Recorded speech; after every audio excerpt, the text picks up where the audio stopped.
За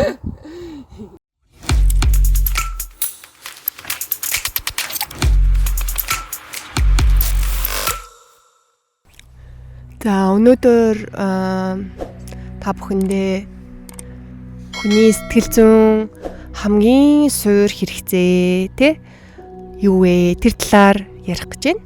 Тэгээд хүний сэтгэл зүйн үндсэн хэрэгцээ хангагдаагүй улмаас хүний одоо зан төлөө хэрхэн төлөвшдөг талаар те энэ тухай ярина. За маш энгийн ойлгомжтой байхын үднээс хүн сэтгэл зүйнээр томьёо ашиглахгүй амьдралд ойр жишээнүүд дээр ярих гэж бодлоо. Тэгэд өнөөдөр маш гоё, гадаа айгу гоё байна. Хавар алах гээд уулан дээр Швейцарын гоё уулын нуурын дэрэгдээс бичлэгээ хийж байна. За хэрвээ та сэтгэл зүйн сэдвээр сонирхдог, энэ сэдвээр сонирхолтой бол таас миний яриаг таалагдах хаа гэж бодож байна. Тэгээд бас сэтгэл хэсэгт санаа бодлоо бас хуваалцаарай гэж хүсэж байна. За хүний биштэй ингээд сэтгэл зүйг одоо эргэтэн гэж үзэх юм бол энэ эргэтэнд одоо хамгийн чухал зүйл нь хамгийн үндсэн хэрэгцээ нь юу гэж та бодож байна вэ? За магадгүй бидний уушиг болвол агаар амьсгалах хэрэгцээтэй байгаа штэ. Яг үүнтэй адилхан хүний сэтгэл гэдэг эрхтний хамгийн үндсэн, хамгийн чухал хэрэгцээ нь ерөөсөө л хайр байдаг. Тэгээд хүн хайрыг мэдрэх, хайрлагдах, хүлээн зөвшөөрөгдөх гэдэг маань хүний хамгийн тулгуур одоо хүн болж төрсний үндсэн хэрэгцээ юм байна. За тэгээд энэ хайрандаа бас ямар хайрын талаар ярьж ийн вэ гэхээр энэ нь болохоор ямар ч юм нөхцөл болцолгүй яг л ихийн хайраар ингээд хүн хайрлагдаж хүлээн зөвшөөрөгдснөөрөө тухайн хүнд одоо энэ attachment гэдэг байгаа штэ. Одоо хүн том болсон ч гэсэн те харилцааных нь амьдралынх нь сэтгэл зүйн үндсэн суурь одоо аюулгүй байдал өөрөө өөртөө итгэл хүлээн зөвшөөрөл гэдэг зүйл нь бүрэлдэн тогтдөг юм байна л да. Гэтэл ингээд амьдрал дээр харах юм бол яг ингээд нөхцөл болцолгүй хайрлагдж байгаагаа мэдэрч өссөн тийм хүмүүс маш ховор байдаг юм шиг санагддаг. Тэгээд голдуу ингээд хайрын талаарх ойлголт нь юм нөхцөлтэй чи ингэх ёстой, тэгэх ёстой, магадгүй чи ингэх юм бол чамайг хайрлна гэдэг юм нөхцлүүдтэй байсантай холбоотой хүн бол одоо ингэх ёстой, тэгэх ёстой гэсэн юм програмчлагдсан байдаг байгаад байхгүй юу? Жишээ нь ингээл баг бахад та нар мэдэн штэ ингээл эцэг эхүүд, багш нар чи ингээл AB-г нь аваад онц сурахгүй юм бол чи бол ингээ бараг хинч биш мя гэдэг ч юм уу те. Үнцэнгүй юм шиг мэдрүүлдэг байсан. За тэгээд энэ сургалтын систем зөв ч юм уу, буруу ч юм уу, хооронд нь байнга өрсөлдүүлдэг, эцэг эх нь хүүхдүүдэд харьцуулдаг ч юм уу. Ийм зүйлүүдээс олж хүн хайрын талаарх ийм айгүй олон ийм буруу ойлголттой болоод тэгээд өөртөө итгэл үн цэнийхээ талаар ийм асуудлуудтай болд юм байна. За тэгээд энэ асуудалтай холбоотойгоор хүнд ийм үндсэн сэтгэл зүйн хоёр төрлийн хэв шинж илэрдэг юм байна. За би та нарт энэ зургаар харуулъя. Энэ схем дээрээс харах юм бол зүүн тал руугаа хүн ингээд гологдол мэдрэхээрээ би өөрийгөө гологдсон, би чухал биш, үн цэнгүй хүн гэж мэдрэхээрээ би хайрыг мэдрээгүй гэж мэдрэхээрээ энэ гологдлын савлуураар ингээд савлж байгаа байхгүй юу? Нөгөө тал руугаа болохоор бас нэг би хайрлагдаагүй, хүлээ зөвшөөрөгдөөгүй гэдэгтэйгээ ингээд эвлэрэхгүй тэмцэж хайр хүлээн зөвшөөрлийг авахын тулд одоо ингэж тэмцэж одоо хүчээр олж авах гэж ингэж хичээж байгаа. Энэ тэмцлийн одоо илэрхийлэл нь юм баруун тал руугаа одоо rebellion буюу монголоор ийм эсэргүү, тэрслөө болж одоо савлд юм байна хүн. За тэгээд ингээд энэ хоёр тишээ ингээд хүн хайрын тутлаас болоод хоёр тишээгээ савлаад байна штэ. Хүний зан төлөв, бие хүний шинж нь хоёр тал руугаа савлж байна. Хамгийн голт нь болохоор яг хүн уг нь бол ингээд хинээс ч үл хамааран те нөхцөл байдлаас үл хамааран би бол хайрлагдсан, би бол үн цэнтэй амьсгалж байгаагаараа л би бол хүн бол төрсний хувьд үн цэнтэй юм а гэдгээ ойлгож амсаж мэдэрсэн энэ хүмүүс болохоор хинт ч өөрийгөө баталж нотлох гэж хичээдэггүй те яг өөрийн үн цэнийг олж мэдсэн учраас сэтгэл зүйн хувьд харьцангуй тогтвортой, бусдыг хайрлах чадамжтай хүн болж төлөвштэй юм байна. За тэгвэл хэдүүлээ одоо энэ хоёр тишээгээ хазаацсан байгаа те энэ савлцсан хүмүүсийн бие хүний шинж төлөвийг ангилж авч үзье л та. За хамгийн эхлээд энэ гологдол мэдэрсэн, өөрийгөө ингээд гологдсон одоо би бол хайрлагдаагүй те үн цэнгүй хүлээн зөвшөөрөгдөөгүй гэж мэдэрсэн хүмүүс маань хоёр бас янзын хоёр төрлийн хэв шинжийн хүн болж төлөвшөж байгаа.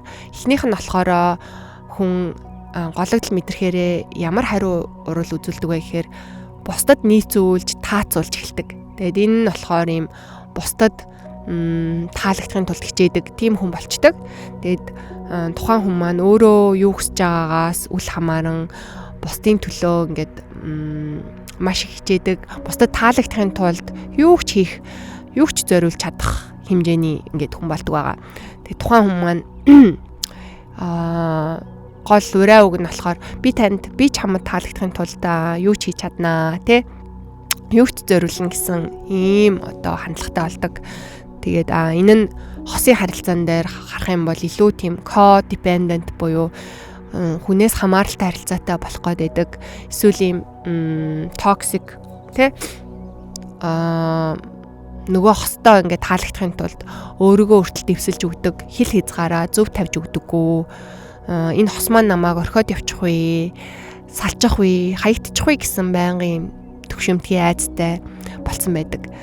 За тэгээ энэ хүний маань гол одоо зөвхөн хосын харилцаа гэхгүй эцэг эхтэйгээ харилцах харилцаа, дарга, удирдагч нартайгаа харилцах харилцаа ямар хуу одоо болсон байдгүй гэхээр энэ хүн ингээд бусдаас хайрыг авахыг маш их хүсдэг.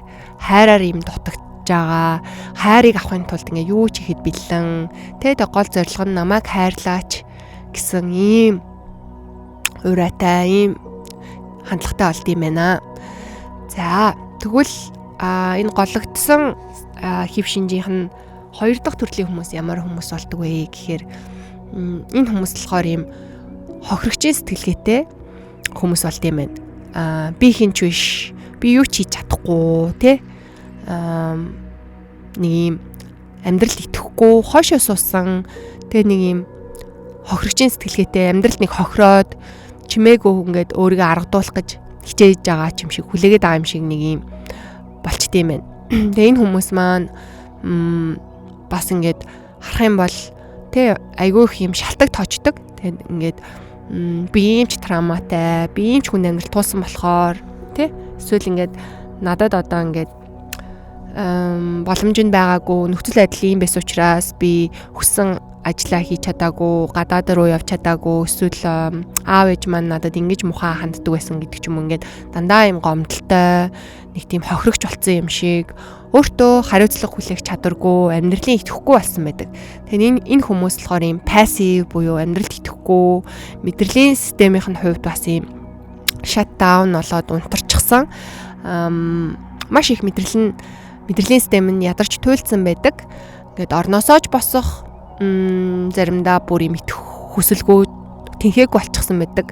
Нүрээ ч угаахаа цалгуурэл ерөөсөө л ингээл унтаал баймаар те ингээл амьдралд итгэхгүй ийм болсон хүмүүсд бол одоо юм төр завсарлага, пауз, амралт авах нь маш чухал байдаг. За дараагийн rebellion буюу одоо юм тэрслөө хэв шинжтэй хандлагатай болсон ийм зан авиртай болсон хүмүүс маань дахиад бас хоёр төрөлд хуваагдж байгаа. Эхний төрлийн хүмүүс нь ямар хүмүүс вэ гэхээр өрсөлдөгч сэтгэлгээтэй болсон хүмүүс байдаг. Тэгээд өөрийгөө бусдтай харьцуулаад тэ ингээд байнга өөрийгөө харьцуулдаг, бусдаас дээгүүр гарахын тулд хичээдэг, өөрийгөө баталж нотлох гэж маш их хичээдэг.